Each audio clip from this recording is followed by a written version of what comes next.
We get a Nick Pivetta, Jack Flaherty update, plus the guys at MLB Network give us who is the current favorite to win the East next on MetCast.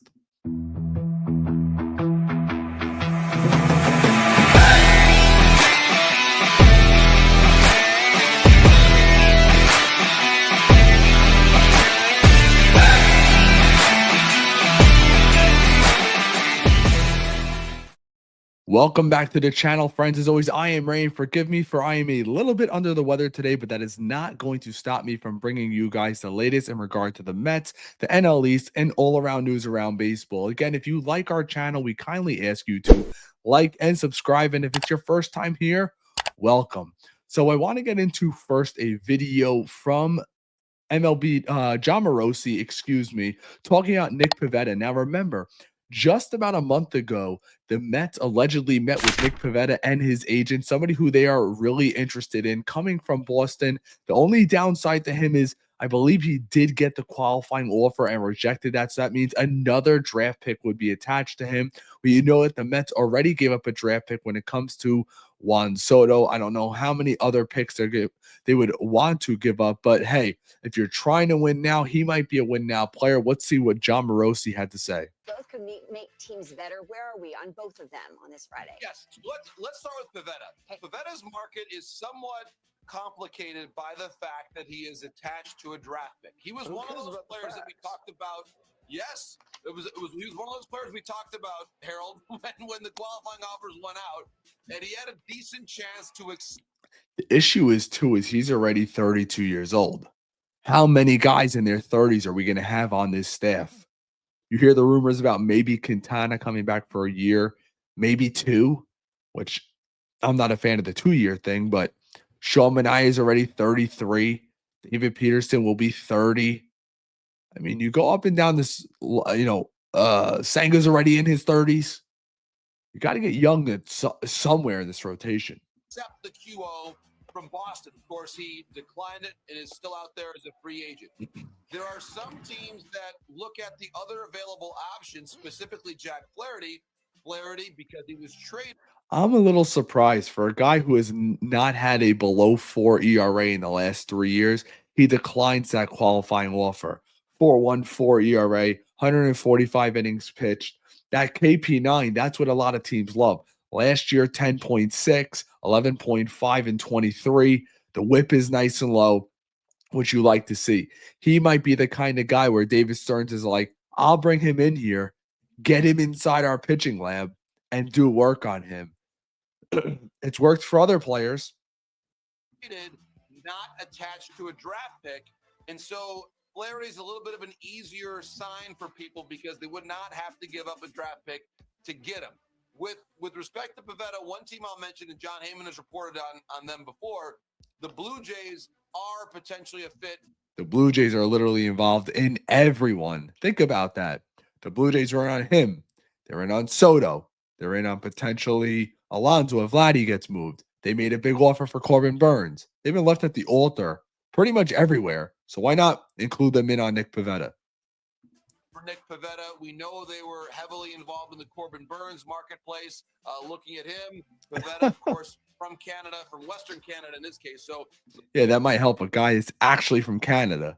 A lot of American cities, honestly, that are closer to his hometown than Toronto is, but there is that connection there. So the Jays are one potential landing spot for Nick Pivetta.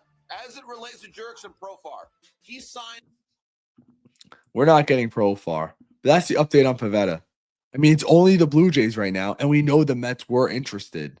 It seemed like it was almost going to happen. Maybe the Mets were just checking in on him when they went for that meeting with him. But then we also have this from BR Walkoff in regard to Jack Flaherty, who I thought the Mets might be interested in. Another guy who struggles to stay healthy.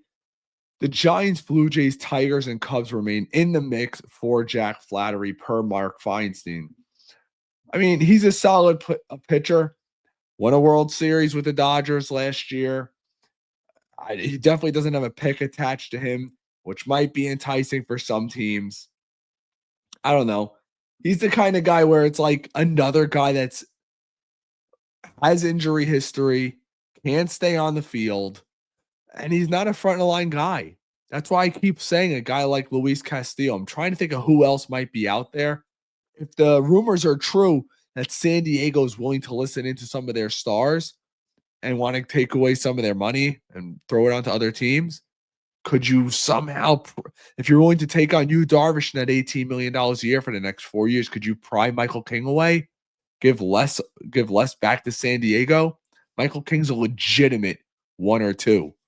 Go look what he did last year, right up there with the Cy Youngs. Now, we also have this playful segment from MLB Network talking about the current favorites in regard to the NL East. Let's give it a listen. Phillies have been active. The Mets, of course, landing Juan Soto for only $700 million.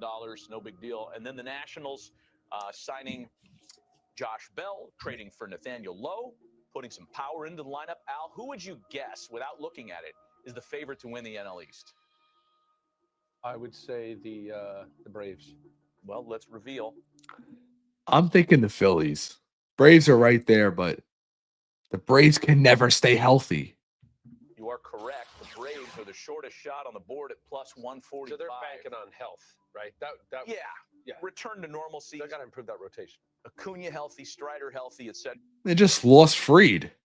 Yeah, they have 2 starters to replace in that rotation. I still think there's a chance Charlie Morton goes back. That's easy. Charlie Morton just signed with the Orioles yesterday. Why? This is to win the division. This is not to qualify for the postseason. By the way, this is legit. It is. It's right for me. I don't know if I'd put the Phillies at plus 180. I really like the Luzardo acquisition by the Phillies. I mean, I'd probably put them both. If I'm writing this, I put them both at plus 140. It's right there with the Braves. Yeah, I think it's a coin flip. I do too. I don't see the Mets lagging that far. And of course, it really is about Braves health. The issue is the Mets have holes. They just do. Let's be honest, Mets fans. We don't have a frontline starter outside of Manaea. We don't know if Senga can stay healthy. We just simply don't know. He missed all of last year practically. We don't know if Peterson's going to duplicate what he did last year. Can Manaea be what he was the last 6 months? The last half of the season for the Mets? Is that what he is? Or how about the last decade of his career? We don't know. Way too many questions on this roster for me right now. Now it could change. You add a Luis Castillo, that changes things. We don't have a Zach Wheeler. They also have Acuna coming back for the Braves. Yeah, we added Juan Soto, but you have the foot issue when it comes to Brandon Nimmo. They don't have a legitimate DH on this team. And right now, we have nobody playing first base. Even if Alonso comes back, there's still other bats. Now, you want to tell me the Mets make 3 critical acquisitions in Alonso, Anthony Santander, and Luis Castillo? Now you're cooking. Now you're right there with those 2 teams. But outside of that, in my opinion, we're not there yet. And what they do with that rotation? Yeah. That's what the guys at MLB Network had to say. As of right now, I think Vegas nails it. The Braves and the Phillies right now are better than the Mets on paper. Now, obviously, we saw things can change when it comes to a wild card series or a divisional series. Anything can happen. But if we're calling a spade, which we do on this channel, right now, the Mets are 3rd. And what really makes things difficult, you could argue 7 out of the top 9 teams in MLB are probably in the National League, which are going to make things difficult. You're going to have San Francisco probably improved. Arizona, who picks up the ace from the American League. You always have the Dodgers. You have San Diego, who's a little top heavy. The Phillies, the Braves, the Mets, and we can't forget about Milwaukee. Regardless if they lost Adames or not, they pump guys out left and right. That's going to be an issue for the Mets this year. Let me know if you guys agree with me down in the comments. And again, if you like our content, please like and subscribe. Again, I'm under the weather, but I appreciate you guys sticking around.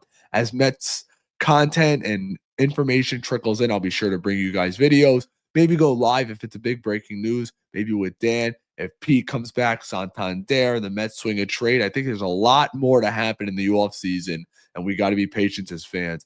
Thanks again for sticking around, everybody. And until next time, take care.